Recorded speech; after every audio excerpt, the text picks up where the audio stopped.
안녕하십니까. 주님의 은혜 TV 참 전도자 조 에스더입니다. 오늘은 요걸 먼저 소개해야겠네요. 어저께 호주에서 이제 손님이 오시면서 이 꽃을 사왔어요. 카네이션. 그러니까 이제 오늘이 어버이날이라 이걸 사온 것 같아요. 그리고 이걸 사갖고 와서 이제 이렇게 동영상을 촬영할 때 이걸 놓고 촬영을 하라고 이렇게 주고 가서 오늘은 꽃을 이렇게 앞에다 놓고 여러분들을 뵐 수 있어서 아주 감사하고 주신 그분께도 감사합니다. 40년 전에 이 꽃을 사오신 그분의 사랑방에서 새를 살았었어요. 우리 지금 그 딸이 지금 40살이거든요. 그러니까 거기서 간 나가지고 한 달 만에 거기를 갔었으니까요. 그래서 이제 이렇게 나를 이만큼 사랑하고는구나 하는 감사한 마음을 가지고 꽃을 놓고 여러분들을 대하고 있습니다. 오늘은 예언은 무엇이고 증거는 무엇인가에 대해서 간단하게 조금만 말씀을 드려보고자 합니다. 그리고 우리가 어린애가 우리 뱃속에서 나올 때 옛날에 어른들은 이렇게 말했어요. 걱정하지 말라고, 다 저먹을 것 다 태어 가지고 다 나오는 거라고 이제 그렇게 말씀한 그 어르신들이 얘기한 것이 생각이 납니다. 그런데 다 가지고 나와요. 그런데 무엇을 안 가지고 나오는 것이 하나 있는데 그것이 무엇이냐? 바로 언어를 안 가지고 나오는 거죠. 말을 안 가지고 나오는 거예요. 그래서 어느 나라에 태어나든지 그 나라의 말을 이제 배우게 되는 거죠. 그래서 말은 가지고 나오고 있지 않지만 말할 수 있는 능력을 가지고 나오는 것입니다. 그래서 말을 가리키는 것이죠. 그래서 그것을 몽학 선생이라고 하는 것은 바로 율법의 선생이다. 언어의 선생이라는 말입니다. 몽학 선생이. 그래서 히브리 사람의 언어는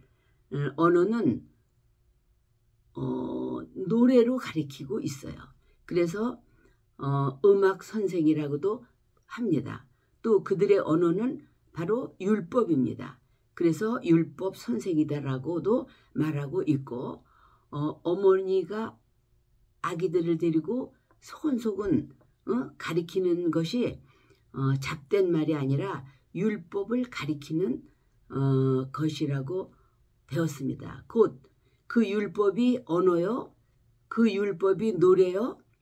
원래 성경은 달리면서 걸으면서 읽으라고 되어 있죠. 그래서 아모스 선지자도 걸으면서 읽으라고 말했어요. 두 눈으로 10번을 읽는 것보다 소리내어서 노래로 한 번 읽는 것이 100번 읽는 것보다 낫다는 것입니다. 그래서 예전에 나 어릴 때는 우리 큰댁 할아버지가 뭐라 그러는 거예요.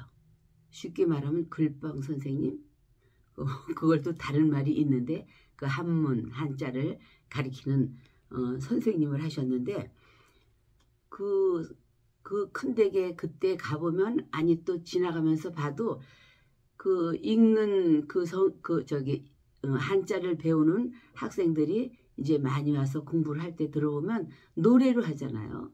뭐 하늘천 따지 거무련 누루항 이렇게 공부들을 하는 것을 이제 들었어요. 그런 것처럼 이렇게 몽학 선생이라는 것은 어린아이에게 노래를 가리키는 것, 그 율법을 노래로 가리키는 것입니다. 그래서 언어 자체가 노래요, 율법이요, 율법 자체가 말인 것입니다. 언어인 것입니다. 엄마가 몽학 선생 노릇을 하는 거죠. 그러니까 사람들이 어려서는 자기 것이 없잖아요. 그래서 어머니로부터 계속 들어보니까 들은 말이 자기 속에 들어와서 자기의 생활이 되는 거죠. 언어가 자기의 생활이요. 우리들도 어렸을 때는 귀로 들었던 것이 나중에 우리가 성장해가지고 들었던 말이 우리의 생활이요. 우리의 지식이었잖아요. 우리의 꿈이에요. 그러니까 말이 자기의 의지와 모든 꿈을 다 가지고 있는 것이죠. 그러니까 말이 얼마나 중요한 것입니까? 그러니까 그들은 어려서부터 성경과 말과 행동이 일치한다는 거예요. 이스라엘 사람들이요. 성경에는 예언의 말씀과 증거의 말씀인데 예언은 미래를 말하는 것이죠. 증거는 과거를 말하고 과거를 확인하는 것입니다. 그것이 증거예요. 예언자는 과거부터 미래를 말하는 것이죠. 예언자는 과거부터 미래를 말하는 것이 예언자예요. 성경에 예언자를 수건을 쓰고 말하는 자들이라고 말했어요. 미래를 말하는 것입니다. 성경에 예언자들은 오리라, 누가 와, 누가 온다, 이제 누가 올 것이다, 누가 오리라, 확실히는 모르는데 때도 모르는데 누가 온다, 누가 오리라가 바로 예언의 말씀이에요. 그래서 세례 요한, 침례 요한이 그랬잖아요. 제자들에게 예수님께서 오셔서 처음 하신 일이 병을 고쳐주고 귀신을 쫓아내고 죽은 자를 살리고 문둥이를 깨끗게 하며 이런 각색 병자를 고치는 일을 처음에 그 일부터 시작을 하셨어요. 그러니까 예수님의 소문이 나는 거죠. 그러니까 세례 요한이 제자들을 보냈어요.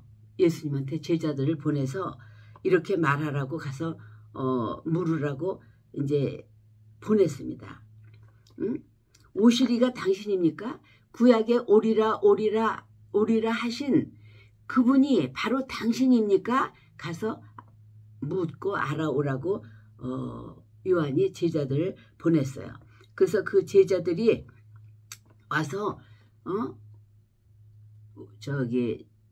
시키는 대로 침례 요한이 오리라, 구약에 오리라 한 분이 바로 당신이니까 이렇게 묻고 오라고 해서 왔습니다. 이렇게 말했죠. 그랬을 때에 예수님이 말했잖아요. 지금 내가 이렇게 병을 고치고 죽은 자를 살리고 귀신을 쫓아내고 문둥이를 깨끗게 하며 너희들이 본 이것을 그대로 가서 전하라 이렇게 말했어요. 그냥 그 일은 하나님밖에 할 수 없는 일이니까 예수님만 하시는 일이니까 그러니까 바로 그분이 오리라 하는 그래 내가 그다라는 그 표현을 쓰지 않고 네가 지금 내가 이적을 행한 이 모든 이 광경을 본 그대로 가서 전하라 라고 이렇게 얘기했잖아요. 그래서 학자들이 말하기를 32,500가지의 율법이 예언이 있다고 하죠. 그 예언의 말씀이 한 분의 생애를 통해서 다 이루어졌습니다. 그 한 분이 누구예요? 예수 그리스도. 그래서 예수님이 십자가에 죽으시면서 다 이루었다 말씀하셨잖아요. 뭐예요?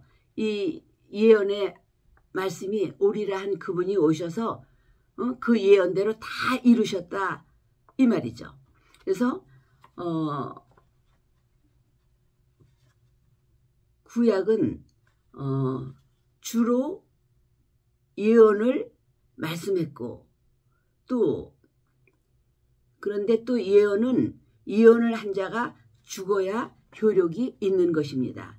그래서 히브리서 9장 16, 17절 보면 마지막 침례 요한이 예수 그리스도를 보았지만 예수 그리스도가 죽는 일, 그 예언을 성취하는 일을 보지 못했습니다. 마지막 선지자가 예언자가 침례 요한이니까 그가 죽어야 그 예언이 효력이 있는 거니까요. 그래서 마지막 예언자가 죽어야 이루어지는 것이기 때문에 그래서 마지막 선지자 세례 요한이 끝을 맺은 것이죠. 그래서 이때 예언이 성취된 것입니다. 그러니까 예수님의 죽음은 모든 예언자들의 예언을 성취한 것입니다. 또 예수님이 예언하셨어요. 자기 자신이. 예수님의 예언은 뭡니까? 3일 만에 부활하리라. 그것이 예수님의 예언이에요. 그래서 선지자들은 선지자들의 예언을 성취한 것이고 또 예수님은 예수님이 예언한 그 예수님의 예언은 부활인데 선지자들은 부활을 예언한 일이 없잖아요. 그래서 죽으리라는 예언만 한 거죠. 그래서 죽으리라는 예언은 부활인 것입니다. 그래서 내가 부활하리라 예언한 예언이 3일 만에 성취된 것이 바로 예수님의 피입니다. 그래서 예수님은 부활하셨어요. 진실로 부활되었다는 사실이 어떻게 증거되느냐? 성령님으로 부활을 다시 사신 것을 알리는 것이죠. 보혜사라는 말씀은 변호사라는 말인데 예수님을 변호한다는 말입니다. 그래서 성령님이 우리를 변호한다는 그런 뜻이 아닙니다. 요한일서 2장 1절 2절에 보면 우리를 변호하시는 의로우신 예수 그리스도라고 했어요. 그러니까 우리를 변호하는 분은 하늘에 계신 예수 그리스도이고 성령님은 예수님을 변호하는 분이에요. 그래서 예수님은 죄 없는 하나님의 아들이시다. 죄가 없으신 증거는 사망을 이기고 부활하셨어요. 살아나셨어요. 그러므로 죄 없는 하나님의 아들이라는 것이 증명이 됐다 이 말입니다. 그래서 세상 법정이 예수님을 죄인으로 누명씌워 죄인으로 판결을 내리고 사형 언도를 내렸죠. 그래서 세상 법정이 판결한 것은 누가 변호할 수 있나? 누가 변호할 수 있습니까? 그래서 하늘에서 오신 분만이 예수님의 하나님의 아들이고 그가 죽은 자 가운데서 다시 살아나셨다는 것을 증거하고 변호하시는 이가 바로 성령님이시다 이런 말이에요. 여기서 예수님의 피, 보혈은 예언자들이 예언한 것이 성취된 것이고 부활은 예수님 자신의 자신이 예언한 예언이 성취된 것입니다. 그래서 복음이란 예언이 성취된 것이 바로 복음이에요. 그래서 다시 말하면 피와 부활, 예수님의 죽음과 부활이 곧 죽음은 예언자들의 예언한 것이 성취된 것이고 부활은 예수님 자신의 예언이 성취된 것이다 이 말이죠. 그러니까 성경은 예언과 복음이라고 하면 말이 되는 거죠. 그래서 복음이 뭐냐? 예수의 피와 부활 또는 피와 성령님 피와 부활이 바로 성취된 것입니다. 과거 사람들은 예언이라지만 이제부터는 예수 그리스도가 성취한 후부터는 예언자가 아니라 바로 증인이라고 말해요. 그래서 우리들은 증인들인 것입니다. 그래서 수고를 쓰고 희미하게 누가 오리라 하던 그 장본인이 드디어 수건을 벗는 순간에 하나님의 아들 예수님이시다라고 확인이 된 것이에요. 요거 말씀드리니까 어릴 때 생각이 나는데 시골에서 어릴 때 초저녁에 어둑어둑하고 컴컴해지고 그럴 때에 이제 밖에 더우니까 마당에 나가서 뭐 이 얘기 저 얘기하고 그러고 있는데 저기 그 위에 밤나무 감나무 고기를 걸쳐서 우리가 있는 대로 누가 오는 것이 보여요. 우리 어머니 치마 폭을 내가 그 속에 들어가서 이렇게 하니까 자세히는 안 보이지만 누가 오는 게 보이잖아요. 보였던 그런 생각이 나네요. 그래서 이제 가까이 왔을 때 누군가하고 어머니 치마폭에서 이제 나와서 보니까 바로 우리 아버지셨던 거죠. 그러니까 수건을 쓰고 볼 때는 희미하게 누가 오는 것만 알았는데 수건을 벗고 보니까 바로 예수님이신 거죠. 그 얘기가 하고 싶은 생각이 들어서 말씀을 드렸습니다. 그래서 이제 우리는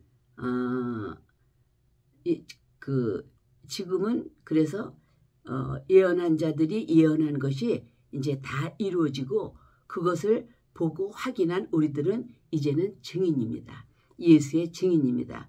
여기서 한 말씀 더 하고 가고 싶은데 성경에서 말하는 예언은 점쟁이를 말하는 것이 아닙니다.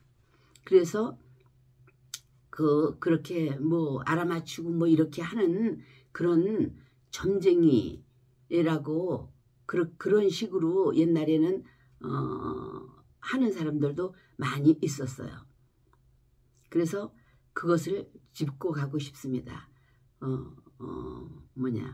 이렇게 가정에서 모여서 제단을 쌓는 사람들이 그전에는 많았었거든요. 그럴 때 이제 예언을 하고 하는데 바로 성경이 말하는 예언은 이걸 말하는 것이지 그때 뭐 알아맞추는 것 같이 뭐 하는 그런 것을 점쟁이처럼 하는 그런 것을 말하는 것이 아니에요. 그래서 사도행전 1장 18절에 보니까 성령님이 임하시면 너희가 권능을 받고 예루살렘과 온 유대와 사마리아 땅끝까지 이르러 내 증인이 되리라 이렇게 말씀을 해주셨어요. 그러니까 주님의 기대는 우리가 증인이 되는 것이에요. 과거 구약의 선지자들은 예언이 성취된 것을 본 자들이 바로 증인이에요. 그 성취된 것을 우리는 봤잖아요. 그래서 우리는 증인이에요. 그래서 하나님은 창세기에 그랬죠. 아담아 선악과를 따먹고 숨었을 때 아담아 내가 어디 있느냐라고 물었어요. 근데 신약에도 예수님이 누가복음 8장 30절에 보니까 귀신에게 내 이름이 뭐냐라고 묻는 장면이 있어요. 그러니까 뭘 말하고 싶은 거냐. 그러니까 몰라서 물으셨겠습니까? 응? 몰라서 물으신 것이 아니라 바로 신앙, 믿음이라는 것은 알아맞추는 것이 아니라는 거죠. 믿음은 알아맞히는 것이 아니다. 그렇게 점치는 것 같이 그렇게 미신같이 하는 그런 것을 예언이라고 말하는 것이 성경은 아니다. 그런 얘기예요. 그래서 몰라서 물으신 것이 바로 아닌 것이라 우리 기독교 신앙은 그래서 고백하라는 거예요. 내가 여기 있습니다. 주님. 자기 정체를 고백하는 것이 기독교의 신앙입니다. 회개하라. 하나님이 무슨 죄가 있는지 몰라서 회개하라는 것이 아니라 네가 고백하라는 거예요. 11조도 네가 네 입으로 얼마의 수입이 있었는지 네 입으로 고백하라는 것입니다. 그리고 과거의 그 예언자들은 천사로 말미암아 전해진 것을 말하는 것이라고 기록되어 있습니다. 구약에 현현한 하나님은 천사로 말미암아 현현하셨습니다. 사도행전 7장 35절에 보면 하나님은 가시나무 떨기 가운데 보이던 천사의 손을 의탁하여 관원과 속량하는 자로 보내셨으니 이렇게 말씀을 하셨어요. 천사로 말미암아 보내셨다고 말씀하셨고 53절에도 율법이 뭐냐 천사로 말미암아 나타나신 것이라고 말씀을 하셨습니다. 갈라디아서 3장 19절도 천사들로 말미암아 중보의 손을 빌어 베푸신 것인데 약속하신 자손이 오시기까지 있을 것이라 이렇게 기록하고 있습니다. 이와 같이 예언자들은 하나님을 아버지라고 부를 수가 없는 것입니다. 그래서 여자가 낳은 자 중에 요한보다 큰 자가 없다고 했는데 그러나 하늘에서 난 자는 가장 작은 자라도 저보다 크니라라고 이렇게 말씀해 주셨죠. 그도 그럴 것이 세례 요한은 선지자로 잉태했고 선지자로 살다가 선지자로 죽은 사람이잖아요. 그러나 그렇지만 하나님을 아버지라고 못한다고 말했어요.